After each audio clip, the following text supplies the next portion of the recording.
Please, please, please, please work. Ooh.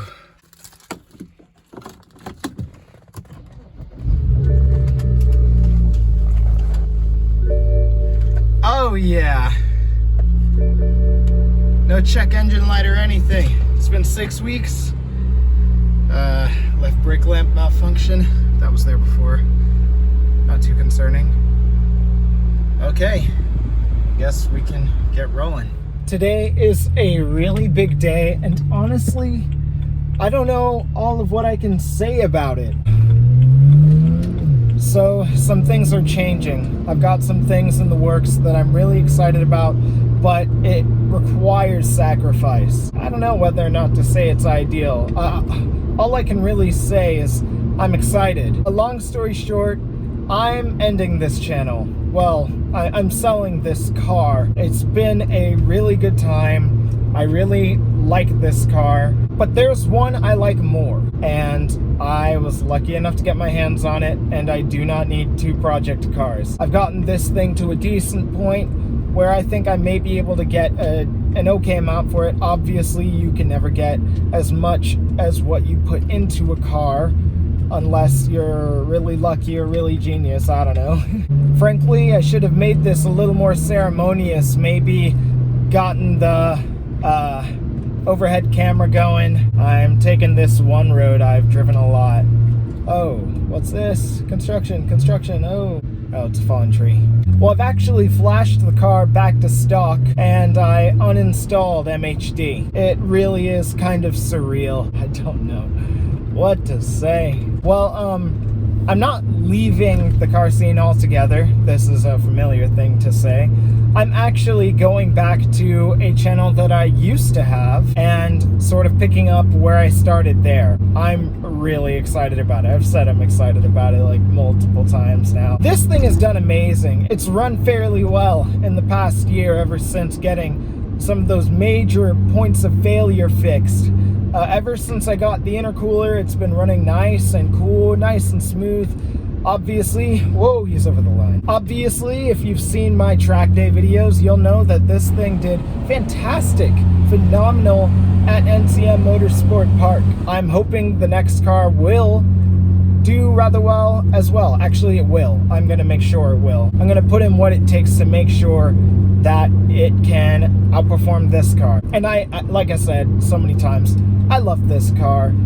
You know, I really like the E92 M3. It's one of my favorite cars of all time. I also love the E46, which I almost bought once upon a time, but I do think it was a good thing that I didn't buy it at the time. I actually bought the car I previously had before, which I'm going to try not to talk too much about in this video. I'll just leave a reveal for the end. This Beamer has been so much fun. I've learned so much while working on this platform. It really taught me to, one, find a mechanic you can really trust, because it's shown to be very apparent when someone knows what they're doing and when they don't. It's also given me some hands-on skills that I just didn't have before and I didn't anticipate being able to develop. I think I'm doing a decent job saying a fair amount.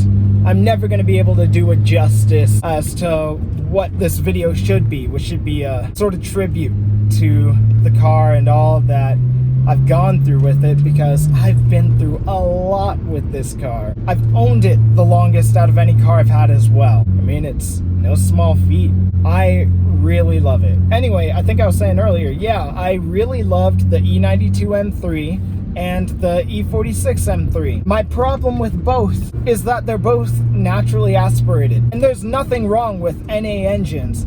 There are plenty of amazing naturally aspirated engines, and those probably being some of the best. However, once I got a taste of forced induction with my previous car having a turbo and all, what sold me on this one was the fact that it has twin turbos. That's what cut the deal. It looks quite a bit like the E92 M3. It's a nice little coupe, not little at all. It's a pretty sizable vehicle. The car I'm getting into is smaller, so if you were a person who'd consider this car small, then just wait till you see the next one. Anyway, I've been away from this car for 6 weeks because life stuff, out of state. So now we're back, and I was afraid this thing wasn't gonna run, and I had plenty of time to think.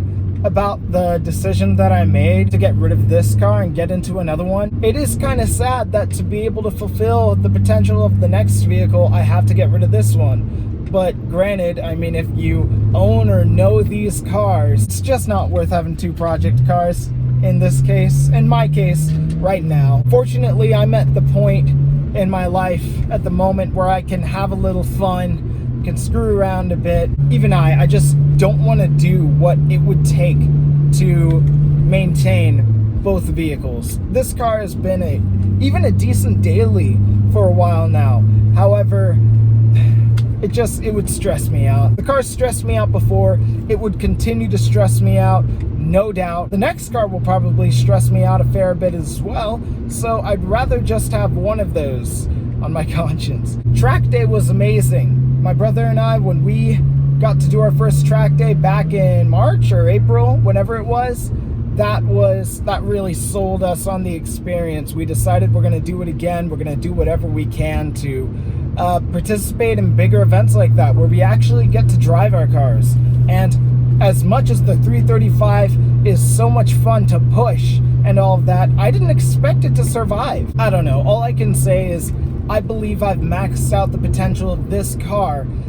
Honestly, I can say I did everything that I actually wanted to do with it. I never put downpipes on it, and I didn't really feel a need to. I'm pretty comfortable with the power I'm at, maybe around 330, 340, maybe even 350. I was on MHD Stage 1 Plus. I was able to run a little bit of E85. I've got the Burger Motorsports big race intercooler, and I've got the VRSF dual cone intakes. It's got the oil catch can. It has a rebuilt suspension for the most part. Like I said, I've done quite a bit. The car's been able to handle a lot. I've gone on some long drives. I've pushed it pretty hard at the track, and I could definitely, and I did have ideas of where I could take the build next. But honestly, like I said, I sort of got to where I really wanted to go with it. And I just see myself having more fun with this project coming in the very near future. I think I've said about a fair amount. I didn't know how much I would have to say. There's a lot of sentiment that goes into this car. I have to thank LJ at No Clutch Garage, because he tricked me into getting this car, and I think I'm going to use that as a running joke with the next build. I'll be like, oh, you tricked me into getting a 335. Because he actually did. I almost actually got a manual transmission 328, and he was like, oh, the 335 is faster, and I found one with X-Drive. He was right. I'm pretty sure I would have regardless enjoyed the 335 more. However, the 328 isn't as notorious for braking all the time. Even LJ admitted later down the line, N54 is kind of volatile. And oh my god, I have some funny jokes to make about that. I'll leave just for the future. Good times. I've had some really great times, and I have a lot to say about this era and the previous eras. I don't even really know what all I'm going to put in this video while I'm sitting here recording myself driving for one of the last times that I'm gonna be able to just drive this car around. But yeah, it's handled rather well. It's very comfortable in here. It's a luxury vehicle. It's a luxury sport coupe. I had a sour taste in my mouth about BMW up until actually riding in LJ's. He had a 340i X-Drive, and it was a pretty cool car. He had me drive it. It has the 8-speed dual clutch transmission, and that car was insane. He got pretty far with it. He got quite a few sponsorships. He had it built, but I shouldn't be talking all about his car. Anyway, I brought this car with me from our previous hometown, from North Carolina to Tennessee, and now you can see I love our new home, and the fact that we've moved and we've gotten settled in has also allowed for the opportunity to take on this next project that I'm jumping into. I don't know of what to say. I've had a great time with this vehicle. I would never get back from it what I've put into it. I'm only going to get a few $1,000s for this car. But hey, that's the life, isn't it? I mean, all of us, I think all of us kind of know the struggle. Great time. Thank you for watching. Thanks for being along for the ride. And actually, I'm treating this like a goodbye. It should actually be a hey, go follow this channel that I'm referencing anywhere on the screen. It'll actually be called GHSTII or Ghosty. I'm going back to the DSM community. I'm going to be in a Mitsubishi Eclipse GSX, and not just going to be in one. It's a pretty huge undertaking, and I'm going to explain why I made the choices that I did, why I chose to go back to that platform, and why I would give up this car. 'Cause I think this car is kind of a dime in a dozen. I mean, there are plenty of 335s around, but this particular 335xi, man, I don't know, I just like the car more than I thought that I could like a BMW. And as much as this one is broken and given me grief, I will not take the time with it that I had for granted. Like I said, having some time away to think allowed me to, you know, gain some clarity about whether or not this is really what I wanted to do. And it's time. I've really enjoyed it. I've talked to the people I feel like I needed to talk to about the situation, and I feel like I have a decent amount of support going into the next project. I keep going, next project. It's incoming. I'm really excited about the video that I'm making for that, and you should follow along for that ride. Honestly, I believe it will be more interesting. Oh, there's one more thing I could add to this video. There is so much that I wanted to film, and a lot of things I'd like to have been able to do. I wish that I was able to race this car at Import Alliance Fall Meet in Bowling Green when LJ and I went back in October of last year. I actually almost brought it out on the track because there are some cars I really would have loved to try and race. But even though I'm pretty sure I had recently gotten the intercooler and the car was driving great for the most part, I knew my high pressure fuel pump was going out. So it was the right call not to just slam it at that point in time. It was time for a break. And it has survived up to this point. Currently at like 137.5 miles. 137.5 thousand miles. I don't know, however you say it. Yeah, I would have loved to do stuff like drag racing at that event. I would have loved to maybe found another track day. My brother and I talked about one in Virginia that could have been fun, but I just haven't had the confidence in this car that I would like to have. And when I do feel confident about it, I just don't want to rush to that next time it massively fails me. Originally, I thought it was just the labor that was expensive on these cars, but parts are definitely a little pricey, a lot pricey. BMW does stand for break my wallet. This thing has spent a fair amount of time in the garage. There are a lot of videos that I really wanted to make that I never got the chance to make. I just think it's gonna be more possible to have some fun going forward.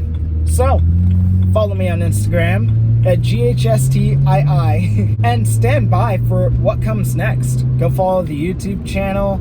I know I don't have that many subscribers here, and I never really cared. I was just enjoying the ride. I was actually kind of hoping my Instagram following would increase beyond the amount of people that I follow myself. So you could see my growth on this channel. But unfortunately, it didn't really ever get to grow as much as I would have liked for it to. Granted, I think there's a silver lining. That is for sure that this car has stayed intact for this long. Whoever gets it next has a decent start, a decent head start on the N54 platform. It's been a pleasure, it really has. It's not at all what I expected it would be. Well, I don't know. That's subjective, actually. Point being, it's been a great ride, and thank you so much for watching. I'm gonna have some really cool updates coming up in the near future, at least ideally. So, yeah, you've been watching Lo-Fi 335, and catch you next time.